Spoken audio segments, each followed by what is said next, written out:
সাহাবী হযরত উবাইদাহ মুলাইকি রাদিয়াল্লাহু তাআলা আনহু বর্ণনা করেন, রাসূল করিম সাল্লাল্লাহু আলাইহি ওয়াসাল্লাম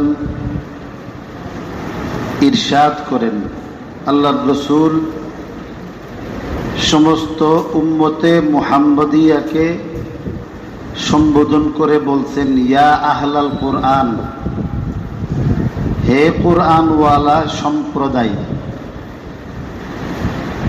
যাদের হেদায়েতের জন্যে, দুনিয়া আখিরাতের কামিয়াবির জন্যে আসমান থেকে আসমানি কিতাব কোরআন শরীফ যাদেরকে দেওয়া হয়েছে এরাই আহলে কোরআন। উম্মতে মুহাম্মদিয়ার আরেকটা নাম আহলুল কোরআন।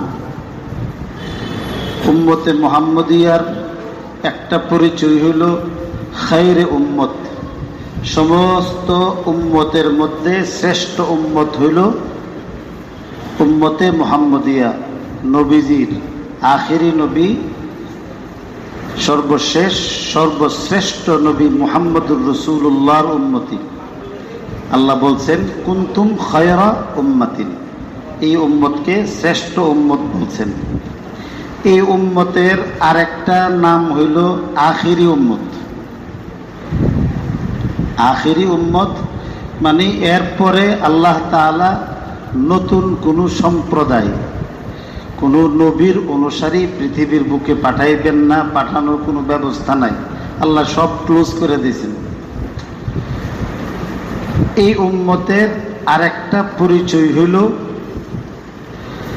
যে এরা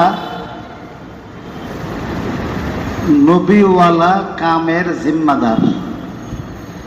অতীত যুগের নবীরা যে কাজ করছে, এই উম্মত যেহেতু আখিরি নবীর পরে আল্লাহ আর কাউকে নবুয়ত দিবেন না, এই জন্যে তার অবর্তমানে নবীজির কাজগুলি চালায় যাব।